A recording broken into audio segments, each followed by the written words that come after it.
తెలంగాణ. మీ అందరితో ఇప్పుడు దీని తర్వాత నాకు ఇంకో మీటింగ్ ఉంది, కానీ ఇక్కడ కాదు, ఇంకో కాడ ఉంది.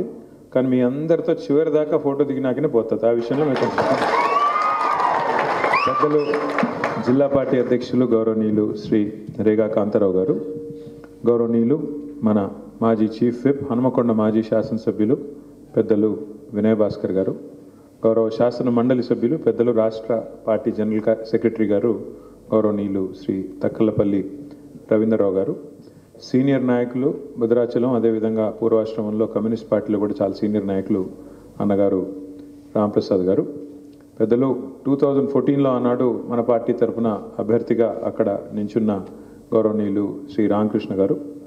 అట్లాగే మరి నిజంగా నేను ఇంతవరకు చాలా ఉపన్యాసాలు విన్నాను, చాలామంది మాట్లాడుతూ ఉంటారు, చాలా మీటింగ్లో పాల్గొంటూ ఉంటాను. కానీ వాళ్ళ నరసింహమూర్తి గారు మాట్లాడుతుంటే మాత్రం కళ్ళల్లో నీళ్ళు వచ్చినాయి నిజంగా. ఎందుకంటే ఇంకా 3 ఏళ్ళు ఉంది ఎన్నిక, 3 ఏళ్ళు ఎన్నిక పెట్టుకుని 3 ఏళ్ళు ఈ దుర్మార్గ ప్రభుత్వాన్ని ఎదుర్కోవాలని తెలిసి అవసరమైతే నా యావదాస్తిని అమ్ముతాను కానీ కేసీఆర్ను వదలను అనే మాట ఏదైతే ఉందో, నిజంగా మీ స్ఫూర్తికి మీ మాటకి హృదయపూర్వకంగా నేను శిరస్సు వంచి నమస్కారం చేస్తా ఉన్నా నరసింహమూర్తి గారికి.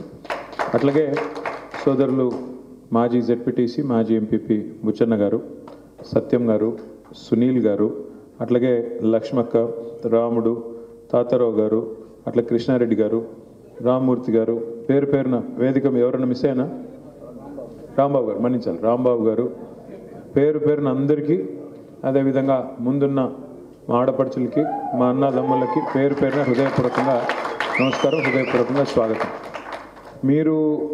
మీరు పొద్దున్నే వస్తారు అని అన్న చెప్తే వద్దు, కొద్దిగా లేటుగానే, ఎందుకంటే పొద్దున్న ఈరోజు జూబ్లీ హిల్స్ నియోజకవర్గానికి సంబంధించి 2 సమావేశాలు ఉన్నాయి.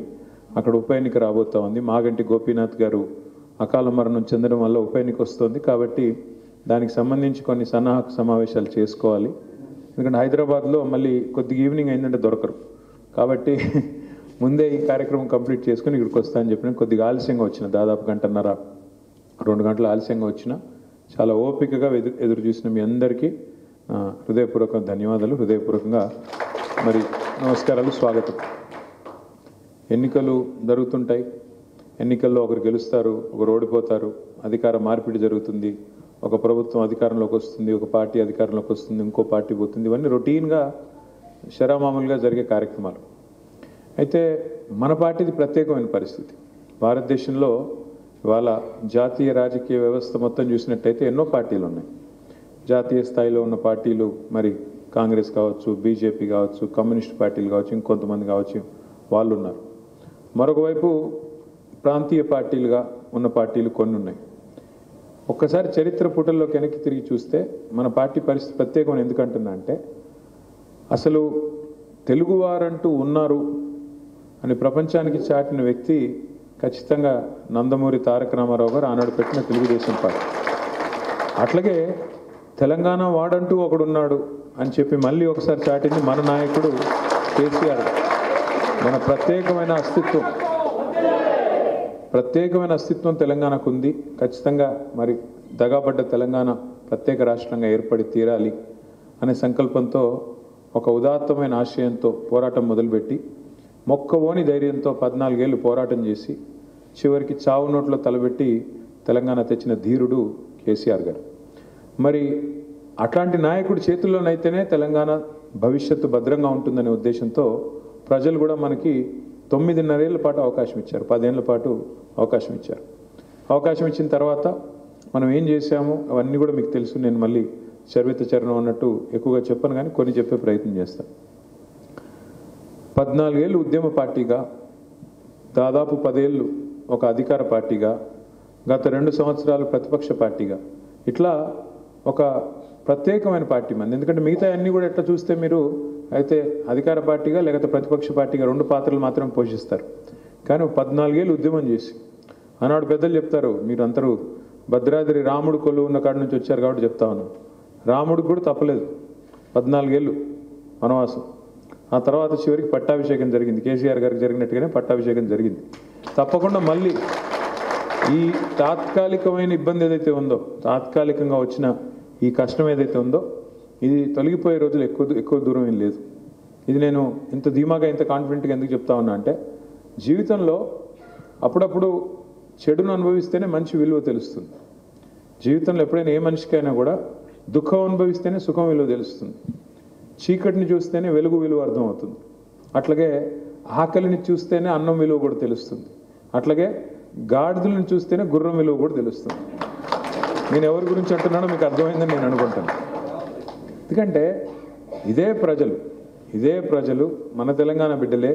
మరి 10 ఏళ్ల పాటు కేసీఆర్ గారి ప్రభుత్వంలో అన్నీ సవ్యంగా సాగుతున్నప్పుడు తాగునీటికి ఇబ్బంది లేకుండా, సాగునీటికి ఇబ్బంది లేకుండా, పోడు చేసుకునే వాళ్ళకి దానికి ఇబ్బంది లేకుండా పట్టాలు ఇచ్చి, సకాలంలో ఎరువులు ఇచ్చి, సకాలంలో విత్తనాలు ఇచ్చి, సకాలంలో పంటలు కొనుగోలు చేసి, సకాలంలో రైతుకు పెట్టుబడి అందించి, సందర్భానుసారంగా రుణమాఫీ చేసి, వ్యవసాయాన్ని బహుశా భారతదేశ చరిత్రలో ఏ నాయకుడు చేయనంత గొప్పగా వ్యవసాయం నిజంగానే పండుగ అనిపించే విధంగా, చదువుకున్న పిల్లలు కూడా అవసరమైతే తిరిగి ఉద్యోగం రాకపోయినా నేను వెళ్ళి నా పొలం చేసుకుంటా, మా నాయనకి అండగా ఉంటా అనే స్థాయికి వ్యవసాయాన్ని తీసుకొచ్చిన నాయకుడు భారతదేశంలో ఎవరు ఉన్నారంటే ఖచ్చితంగా మన నాయకుడు కేసీఆర్ గారు అని చెప్పక తప్పదు. కేసీఆర్ గారి గొప్పదనం ఇవాళ మనకి అర్థం కావట్లేదు. ఎందుకంటే ఆయన మన మధ్యన ఉన్నారు కాబట్టి, ఇంకా మన కళ్ళ ముందు తిరిగాడుతున్నాడు కాబట్టి జనరల్గా గొప్పదనం అర్థం కాదు. అట్లాగే కేసీఆర్ గారు గద్దెనెక్కినంత కాలం, గద్దె మీద కూర్చున్నంత కాలం ఆయన గొప్పతనం ప్రజలకు కూడా అర్థం కాలేదు. కానీ ఎప్పుడైతే గద్దె దిగారో, ఇవాళ మీరు చూడండి, ఏ మారుమూల పల్లెకి వెళ్ళినా, ఏ మారుమూల గిరిజన గూడెంకి వెళ్ళినా ఇవాళ కేసీఆర్ గారిని తలుచుకునే వ్యక్తి లేడు.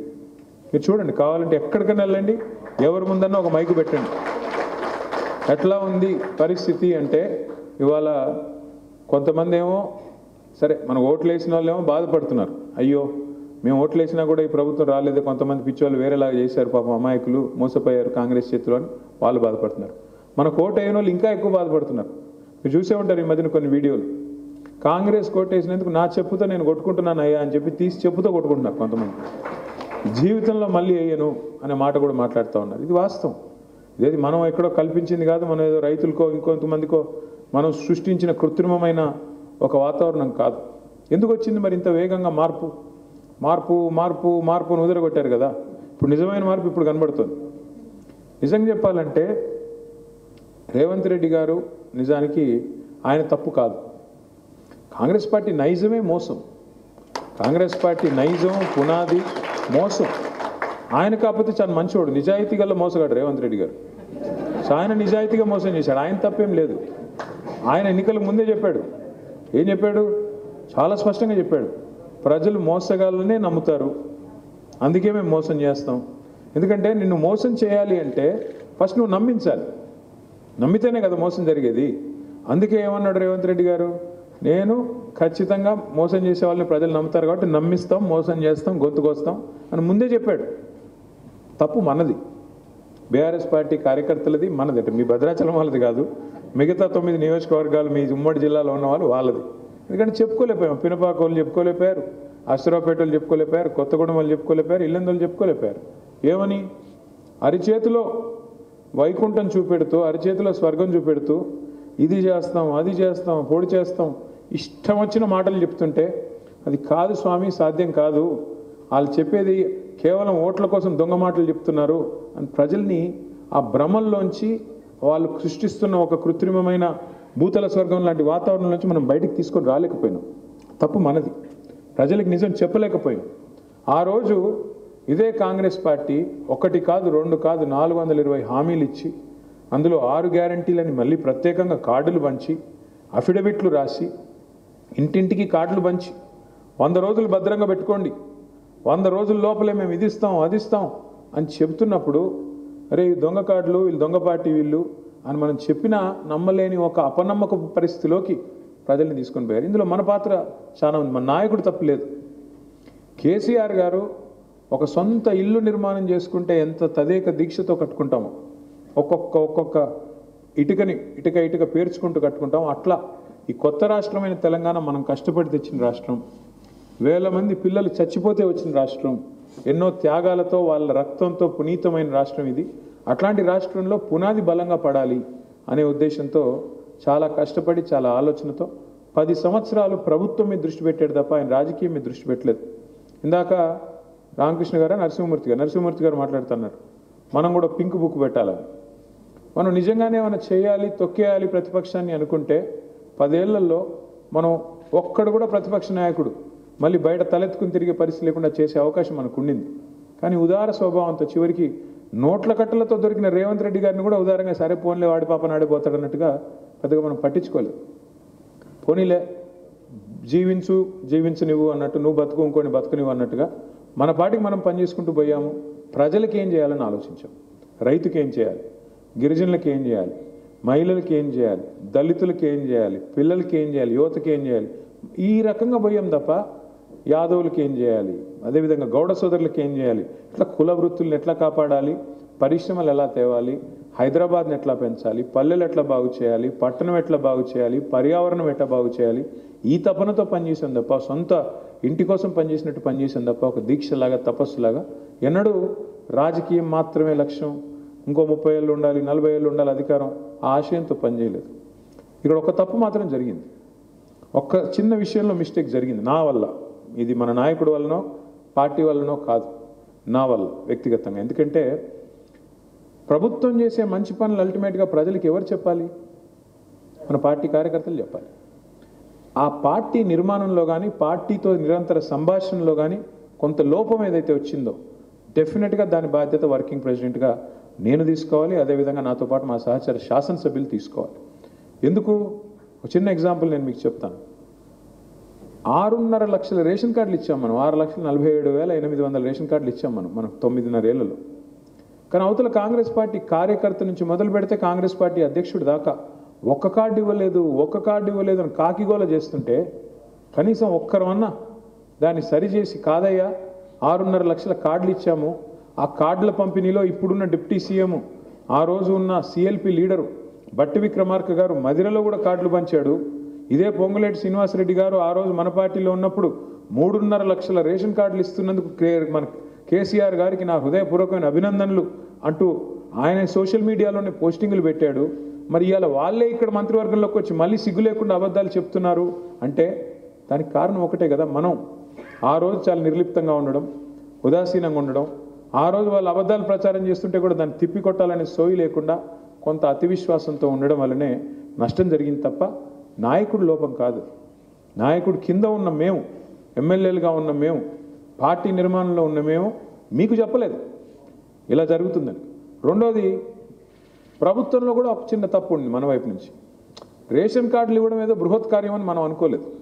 అది రొటీనే కదా, ఏముంది మీ సేవా సెంటర్లో పోయి అప్లై చేసుకుంటే వాళ్ళ ఇంటికి పోతుంది కదా, అదో గొప్ప పని అనుకోలేదు. దానికి ముఖ్యమంత్రి గారి సమావేశం పెట్టి ఊదరగొట్టే ఉపన్యాసాలు ఇవ్వాలని మనకు తెలియకుండా 6.5 లక్షల కార్డులు మనం చెప్పడం కాదు. ఇది ఉత్తమ్ కుమార్ రెడ్డి గారు ఇవాళ సివిల్ సప్లైస్ మినిస్టర్. మొన్న ఆయన శాసన మండలిలో సమాధానం చెప్పాడు. ఏమని? కేసీఆర్ గారి ప్రభుత్వం ఉన్నప్పుడు 2014 నుంచి 23 వరకు ఎన్ని రేషన్ కార్డులు ఇచ్చారంటే స్వయంగా ఆయన నోటి నుండే శాసన మండలిలో రాష్ట్ర ప్రజలకు తెలియజేసిన విషయం ఏంటి అంటే 6.5 లక్షల కార్డులు ఇచ్చారు కేసీఆర్ ప్రభుత్వం, ఆయనే చెప్పారు. అంటే కాంగ్రెస్ వల్ల మోసం ఎంత గౌరవం అంటే చెప్పడానికి ఇదంతా చెప్తున్నాం మీకు. ఈ రోజు కూడా మనం ఖండించట్లేదు సరిగ్గా. వాళ్ళు ఇంకా వాగుతుంటే ఈ రోజు కూడా ఖండించట్లేదు. ఎందుకు? శిక్షణా తరగతులు పెట్టుకోలేదు మనం. ఇదే కేసీఆర్ గారు అన్న టీడీపీలో శిక్షణా తరగతులు నడిపింది ఆయన. కానీ మనం ఇక్కడ ఆ పని చేయలేదు. ఇప్పుడు మనం చేయాల్సిన పని ఇంకా 3 ఏళ్లలో ఇలాంటివన్నీ సరిదిద్దుకోవాలి. దాంతోపాటు మీరు చూస్తుండండి ఎంత అబద్ధాలంటే వింటా ఉన్నారు రోజు మీరు. ఒక మంత్రి గారేమో మేము మా ప్రభుత్వం ముఖ్యమంత్రి గారు 60,000 ఉద్యోగాలు ఇచ్చింది అంటాడు. ఇంకో మంత్రి గారేమో 70,000 ఉద్యోగం ఇచ్చామంటాడు. ఇంకో మంత్రి గారు అయితే 1,00,000 ఉద్యోగాలు దాటిపోయినాయి అంటాడు. అంటే చూడండి వాళ్ళు ఎంత సిస్టమేటిక్గా ఇవ్వని ఉద్యోగాలు ఇచ్చినట్టుగా. అసలు నిజంగా ఇచ్చింది ఎంత? అశోక్ నగర్ చౌరస్తాలో ఏ పిల్లోని అడినే చెప్తాడు 5,000 ఉద్యోగాలు దాటలేదు. 5,000 ఉద్యోగాలు దాటి ఇవ్వలేదు. మొదటి సంవత్సరంలోనే 2 లక్షల ఉద్యోగాలు ఇస్తామని చెప్పి 22 నెలలు అయిపోయిన తర్వాత కూడా 5,000 ఉద్యోగాలు కూడా ఇవ్వకుండా అలవోకగా అబద్ధాలు చెప్తున్నారు. ముఖ్యమంత్రి 60,000 అంటాడు, ఇంకో మంత్రి 70,000 అంటాడు, ఇంకొక ఆయన 1,00,000 ఉద్యోగాలు దాటిపోయినాయి అంటాడు. మరి దీన్ని మనం కాకపోతే ఎవరు తిప్పికొట్టాలి? ఎవరు చెప్పాలి మరి పిల్లలకి నిజాలు, పిల్లల తల్లిదండ్రులకి? లేకపోతే 100 సార్లు అబద్ధం చెప్తే ఏమవుతుంది? అదే నిజం అనుకుంటారు జనాలు. అది ప్రమాదం. మూడవ మాట, ఇప్పుడు ఎట్లా ఉందంటే పరిస్థితి, ఇష్టం వచ్చినట్టు అడ్డగోలు హామీలు ఇచ్చారు.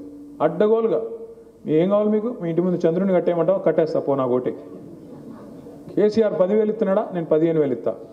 కేసీఆర్ 2 పంటలకు ఇస్తున్నాడా, నేను 3 పంటలకు ఇస్తా.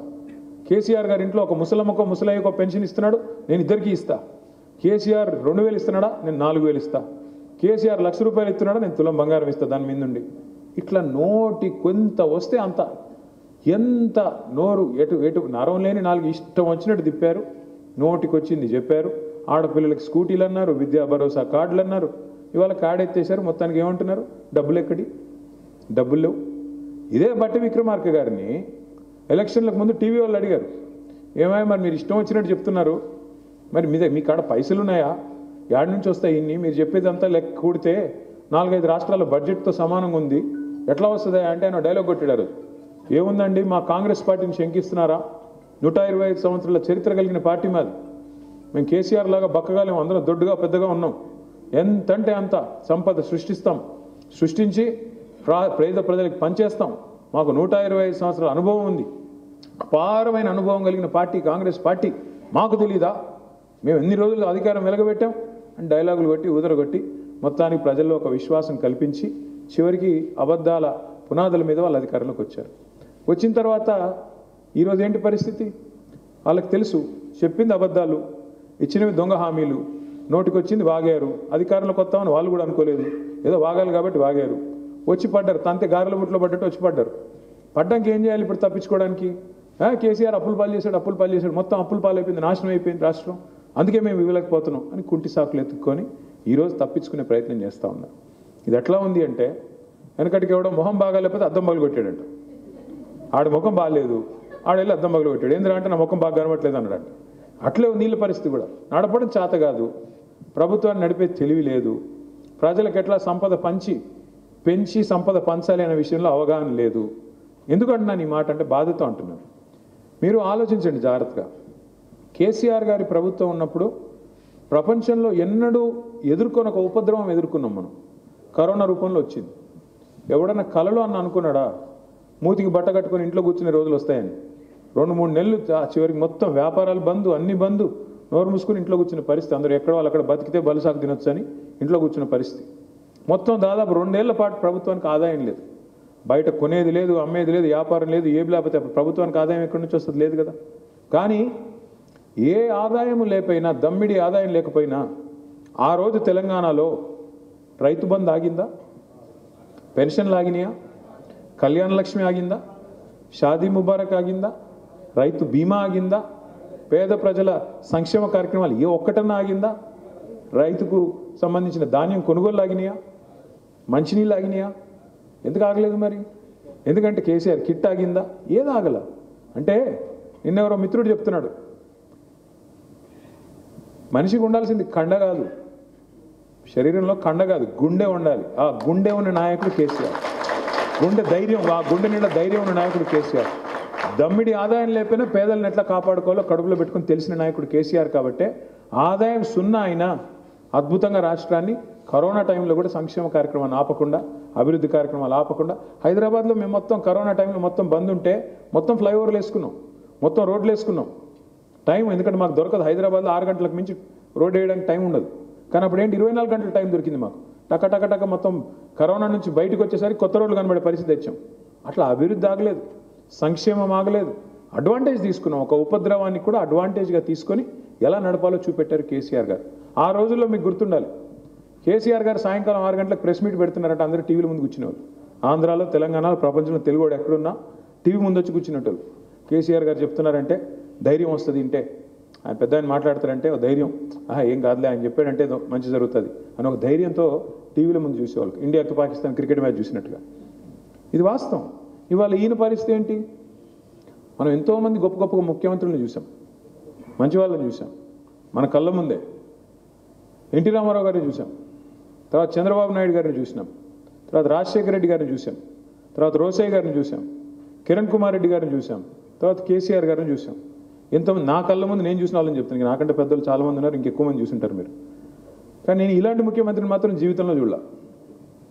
నేను అడుగుతా ఉన్నా మిమ్మల్ని, మీరు ఆలోచించండి. ఎవరన్నా ముఖ్యమంత్రి సెక్రటేరియట్కి వచ్చి ఇక్కడ లంకె బిందులు ఉంటాయనుకుని వచ్చినా లంకె బిందెలు లేవు ఇక్కడ అంటాడా? ఎవడు తిరుగుతాడు లంకె బిందుల కోసం?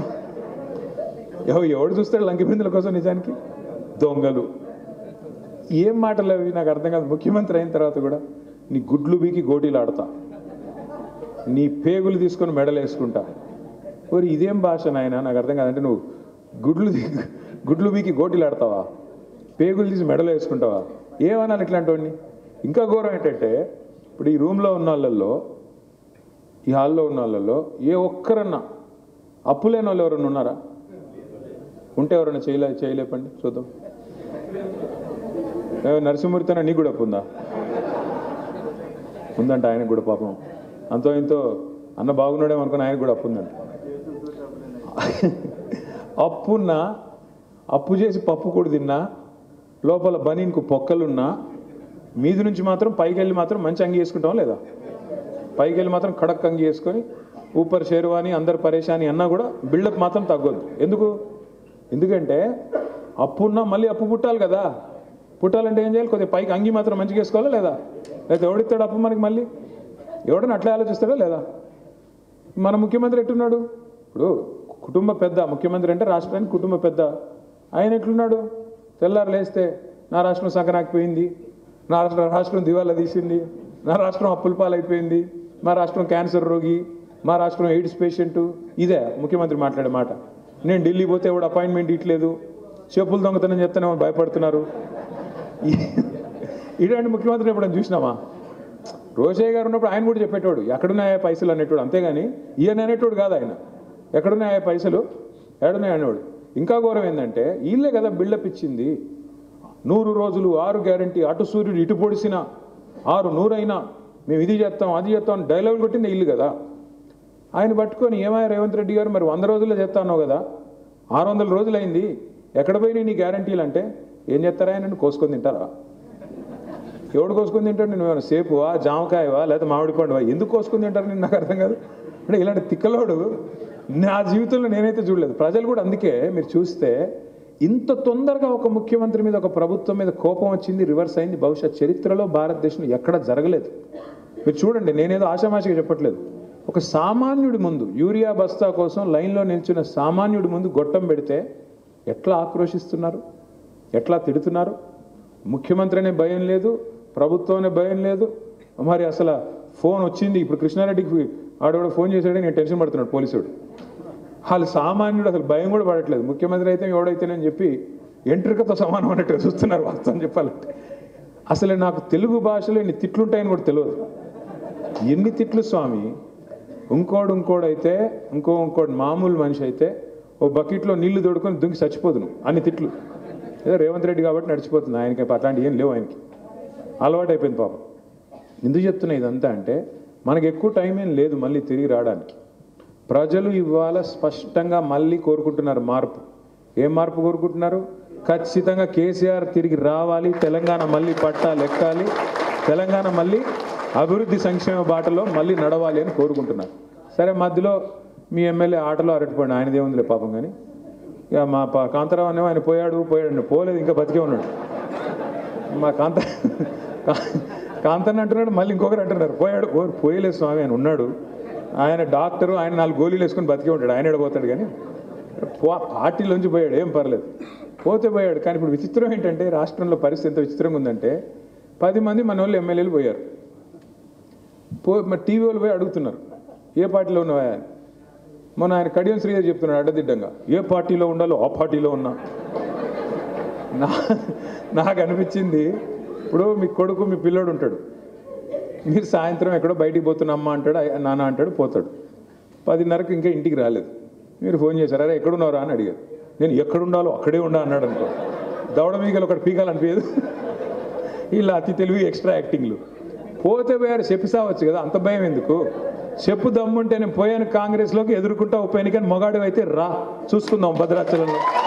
ఇంత భయం ఎందుకు రాజకీయంలో? ఇంత భయం ఎందుకు? నిజంగానే మీరు పొడిస్తే 22 నెలల్లో అంత పోటుగాళ్ళు అయితే రా. రేవంత్ రెడ్డి అంత పోటుగాడు కదా, మరి ఎన్నికలకి ఎందుకు భయపడుతున్నావు? సర్పంచ్ ఎన్నికలు పెట్టాలంటే భయం, జెడ్పీటీసీ పెట్టాలంటే భయం, ఉప ఎన్నికలు ఎదుర్కోవాలంటే భయం. కానీ బయటికి మాత్రం మేకపోతే గాంభీర్యం. ఏమని మనం చాలా అద్భుతంగా చెప్తున్నాం, ఇందిరమ్మ రాజ్యం. మరి అంతుంటే రా, ఎవడొద్దనండి, నిన్ను 10 మందిని రాజీనామా పెట్టించు, లేదా స్పీకర్తో డిస్క్వాలిఫికేషన్ చేయించు, డ్రామాలు బంద్ చేయి. ఇప్పుడు మాట అంటే వాళ్ళు ఒక్కొక్కడు మాట్లాడతారనమాట. మీ పార్టీలో మీరు చేర్చుకోలేదా? అవును చేర్చుకున్నాం. చేర్చుకున్నప్పుడు ఏమన్నారు మా వాళ్ళు, చేరిన వాళ్ళంతా ఎస్ మేము చేరాము బీఆర్ఎస్లో అని చెప్పి నిటారుగా నించున్నారు. ఏ పరీక్షకైనా సిద్ధపడ్డారు ఆనాడు మనం చేసినప్పుడు. మీలాగా నంగనాచి కబుర్లు చెప్పట్లేదు కదా. మీలాగా ఎస్ చేరాము మేము బీఆర్ఎస్ పార్టీలో అని చెప్పారు. స్పీకర్ గారు బులెటిన్ ఇచ్చారు. ఏ పర్యవసనానికైనా రెడీ అయ్యారు. మీరేంది నాకు అర్థం కాదు. ఏ పార్టీలో ఉన్నారంటే నాకు తెలిసి 2 లింగాలు ఉంటాయి ప్రపంచంలో. ఒకటి పురుషలింగం, రెండోది స్త్రీలింగం. వీళ్ళు ఏ లింగం ఎవడికి తెలియదు. నాకు అర్థమే కావట్లేదు. అయితే స్త్రీ లేకపోతే పురుషుడు ఈయనెవరా బాబు నాకు అర్థం కాదు. వీళ్ళంతా 10 మంది ఏమనాలి వీళ్ళని? ఏ పార్టీలో ఉన్నారంటే చెప్పుకోలేని దురవస్థలో. ఇంకా దరిద్రం చెప్తాం మీకు. ఎమ్మెల్యేలే కాదు ఏ పార్టీలో ఉన్నారంటే చెప్పుకునే పరిస్థితి. సీఎం కూడా తెలియదు ఏ పార్టీలో ఉన్నాడు ఆయన. ఆయన కాంగ్రెస్ బీజేపీ ఎవరికి అర్థం కావట్లేదు. మీరు చూడండి ఆయన వ్యవహారం చూడండి. మొత్తం రాహుల్ గాంధీ అనేట ఆయన ఏమో ఢిల్లీలో కూర్చొని తెల్లారులేస్తే సిబిఐని తిడతాడు. సిబిఐ అంటే మొత్తం బీజేపీ చేతిలో అస్త్రం, ఈడీ సిబిఐ ఐటీ అంతా బక్వాస్, మొత్తం బీజేపీ ఏజెంట్లు వీళ్ళంతా అంటాడు. మరి ఇక్కడున్న రేవంత్ రెడ్డి ఏమో అదే సిబిఐ ముద్దంటే ఈయనకి. కేసీఆర్ గారి మీద అర్జెంట్గా సిబిఐ పెట్టండి అంటాడు. మరి మీ నాయకుడు సిబిఐ మంచిది కాదంటాడు, నువ్వేమో సిబిఐ ముద్దంటావు. నువ్వు ఏ పార్టీలో ఉన్నావు స్వామి అంటే కోపం వస్తుంది ఆయనకి. ఇప్పుడు మీ పొంగులేటు ఉన్నాడు. పొంగులేట ఆయన పేరు బాంబులేట. పోయిన దీపావళికి చెప్పాడు బాంబులు వెళ్తాయని.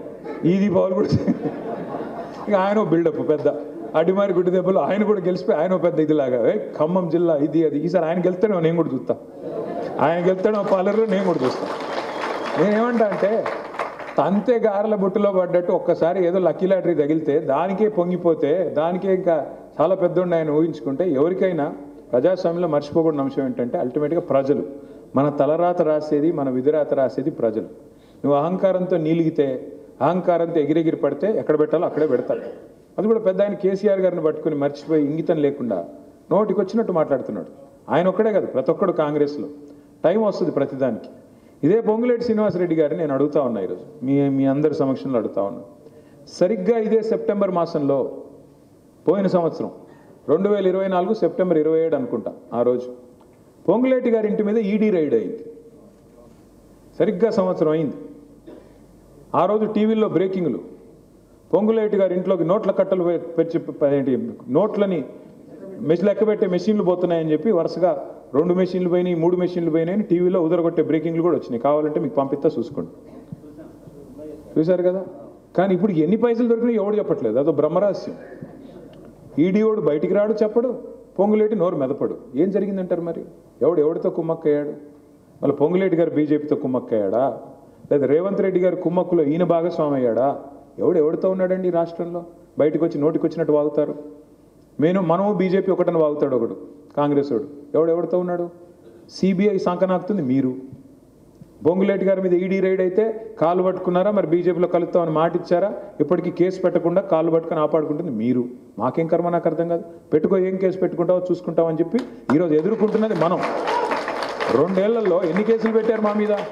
ఏం చేస్తారు పెట్టి? బతికేది ఒకసారి, సచ్చేది ఒకసారి. ఎన్ని రోజులు భయపడతాం? నాకు అర్థం కాదు. రాజకీయం అంటే బతికినన్నాళ్ళు, రాజకీయం అంటే ప్రజాసేవ చేయాలి, బతికినన్నాళ్ళు ధీరోదత్తంగా బతకాలి. ఇదేం రాజకీయం? కుమ్మక్కు రాజకీయం దరిద్రంగా. ఇంకొక మాట కూడా మీరు ఆలోచించండి. మన ఈ మధ్యన మైనారిటీలకు సంబంధించి ఒక బిల్లు తెచ్చింది కేంద్ర ప్రభుత్వం. వక్ఫ్ అమెండ్మెంట్ అని, వక్ఫ్ చట్టాన్ని సవరిస్తూ ఒక బిల్లు తెచ్చింది. దాన్ని మనం వ్యతిరేకంగా ఓటు కూడా వేసాం. 4 ఓట్లు ఉంటే రాజ్యసభలో 4 కూడా వ్యతిరేకంగా ఓటేశారు. ఆ చట్టం వచ్చింది అయినా కూడా, ఎందుకంటే బీజేపీకి మందుబలం ఉంది, చట్టం వాళ్ళు పాస్ చేసుకున్నారు. భారతదేశంలో బీజేపీ ప్రభుత్వం పాస్ చేసిన వక్ఫ్ అమెండ్మెంట్ యాక్టు 28 రాష్ట్రాలు ఉంటే ఏ రాష్ట్రం కూడా ముందుగా దాన్ని ఇక్కడ ఇంప్లిమెంట్ చేయలేదు. ఇంప్లిమెంట్ చేసిన మొట్టమొదటి రాష్ట్రం ఏంటో తెలుసా? తెలంగాణ. ఏ బీజేపీ ముఖ్యమంత్రికి లేని తొందర రేవంత్ రెడ్డి గారికి ఏమొచ్చిందండి? కాంగ్రెస్ పార్టీకి, కాంగ్రెస్ ప్రభుత్వానికి. నువ్వు ఎవరితో పనిచేస్తున్నావు? అసలు ఎవరి కోసం పనిచేస్తున్నావు? రాహుల్ గాంధీ కోసమా, మోడీ గారి కోసమా? ఈ మాట అడిగితే వాళ్ళకి కోపం ఎక్కువ. మీరు గమనించండి జాగ్రత్తగా. రేవంత్ రెడ్డి గారి బావమరిదికి ఏమో కేంద్ర ప్రభుత్వ పథకంలో కాంట్రాక్ట్లు ఇస్తారు.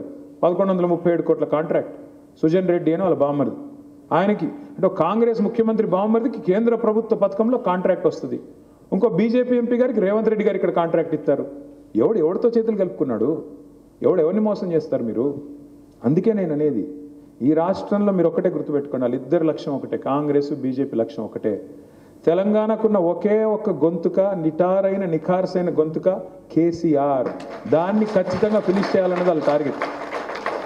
ఎందుకంటే కేసీఆర్ ఇది అన్కాంప్రమైజింగ్. ఆయన ఎవరితో రాజీ పడడు. తెలంగాణ ప్రజల ప్రయోజనాల విషయంలో ఎవడికి లొంగడు, అందరికీ తెలుసు. కొరకరాని కొయ్య మోడీకైనా రాహుల్ గాంధీకైనా కేసీఆర్. అలా బాధంతా ఏంటి? ఏదో ఒకటి చేసి కేసీఆర్ గారిని ఫినిష్ చేయాలి. చేస్తే ఆ తర్వాత మైదానం నీది నాది మన ఇద్దరం కొట్లాడుకుందాం. మనందరం లేవా కేసీఆర్ గారిని కాపాడుకోవడానికి, పార్టీని కాపాడుకోవడానికి? ఇలా నిజంగా చెప్తున్నా, మీరు నమ్మండి. నిన్న అచ్చంపేట వాళ్ళు వచ్చారు. అచ్చంపేటలో మన మాజీ ఎమ్మెల్యే గారు వెళ్ళిపోయారు పార్టీ నుంచి. అక్కడ ఒక సమావేశం పెడితే, మాజీ ఎమ్మెల్యే గారు వెళ్ళిపోతే ఒక సమావేశం అచ్చంపేటలో పెడితే 4,000 మంది సోదరులు, కార్యకర్తలు, నాయకులు, అక్కడ పెద్ద నాయకుడు ఎవరు లేరు, 4,000 మంది వాళ్ళు మీటింగ్ పెట్టుకొని వాళ్ళు చెప్పారు, మాకు కేసీఆర్ గారు ముఖ్యం, మాకు పార్టీ ముఖ్యం, నువ్వు పోతే పో, మేము మాత్రం పార్టీతోనే ఉంటాం. ఇవాళ అదే స్ఫూర్తి మళ్ళీ భద్రాచలంలో కూడా కనబడుతూ ఉంది నాకు. మా ఎమ్మెల్యే పోయాడు, మాకేమో అయిపోయింది, మేమేమో అవుతాం. మీరు ఎవడు మీ మొహంలో భయం కూడా కనబట్టలేదు నాకు. ఇంకా ఉల్లాసంగా ఉన్నారు, చాలా ఉల్లాసంగా ఉన్నారు. అది కూడా మీరు 200 మంది రావచ్చు, కానీ ఇంకా నాకు ఖచ్చితంగా నమ్మకం ఉంది. ఇది సిమ్టమ్. ఇక్కడికి వచ్చిన వాళ్ళు మీరు, మిగతా మన నాయకులు, మన కార్యకర్తలు ఎవరైతే, మన అభిమానులు, మన పార్టీ అభిమానులు ఎవరైతే ఉన్నారో వాళ్ళు ఇక్కడికి మీరు వచ్చారంటేనే 5-5.5 గంటలు ప్రయాణం చేసి మళ్ళీ తిరిగి అంత దూరం పోవాలి మీరు, నాకు తెలుసు. అంటే ఎంత ఉత్సాహం, ఎంత విశ్వాసము, నాయకుడి మీద ఎంత అభిమానం, పార్టీ మీద ఎంత అభిమానం, పుట్టిన గడ్డ మీద ఎంత మమకారం ఉంటే వస్తారని మీరు నాకు అర్థం కాదు. ఇంకో 3 ఏళ్ళు ఎదుర్కోవాలి విషమ పరీక్ష, మీకు తెలుసు. అయినా మొక్కవని ధైర్యంతో మీరు ఇక్కడ దాకా వచ్చినారు. నేను మీకు మాటిస్తా ఉన్నా, భద్రాచలం నియోజకవర్గానికి ఎక్కువ టైం ఏమీ లేదు. దసరా తర్వాత ఒక వారం రోజుల తర్వాత పెట్టండి మీటింగ్, నేను వస్తాను తప్పకుండా.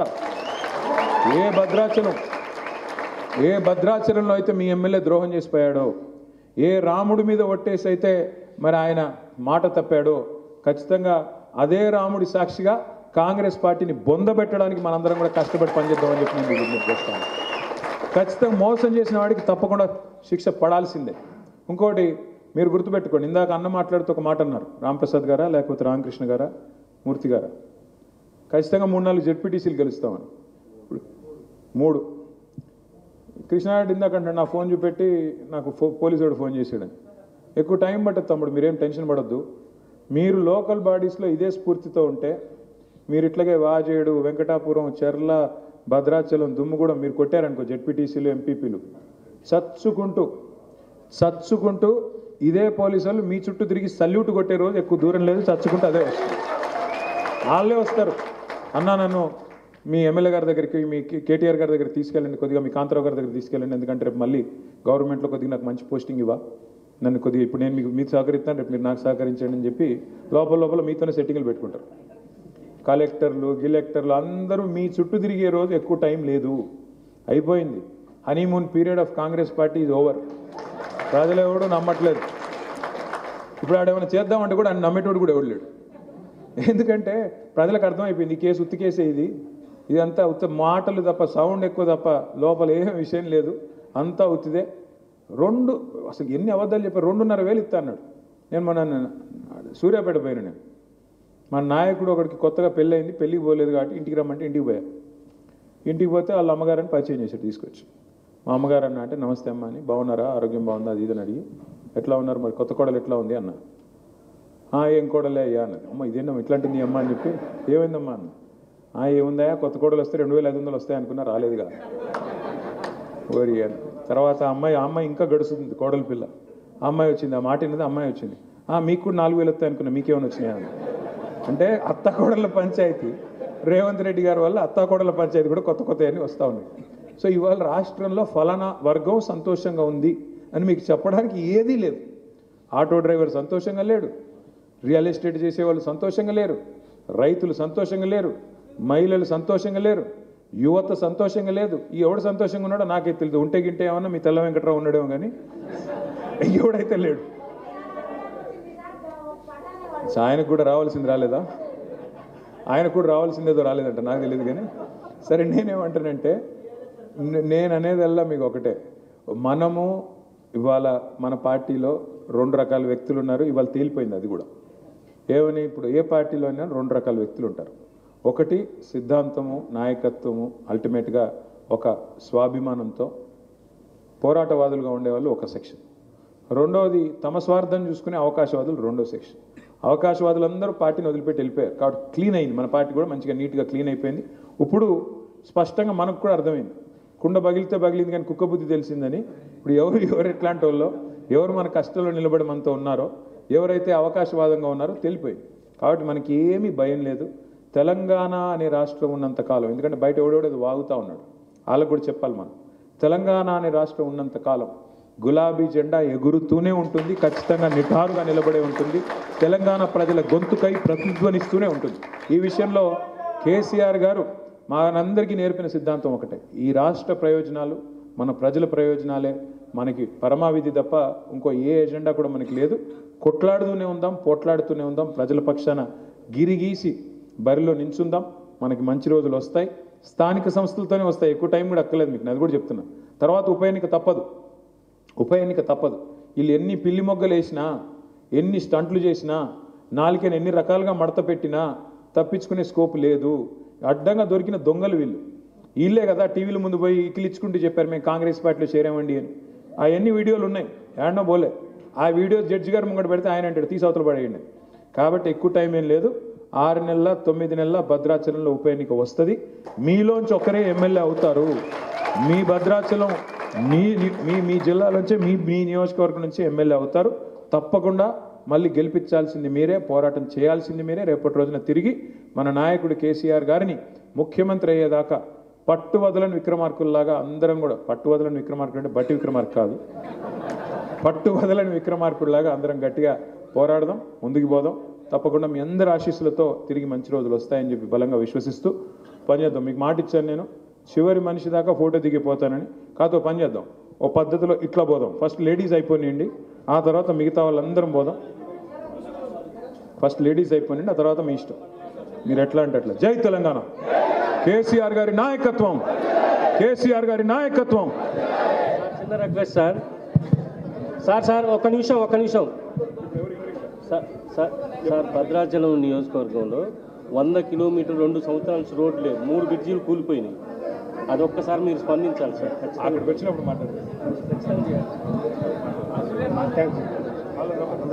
ప్రత్యేకంగా గౌరవ కేటీఆర్ గారు ఈ కార్యక్రమాన్ని ఉద్దేశించి అమ్మ రమ్మ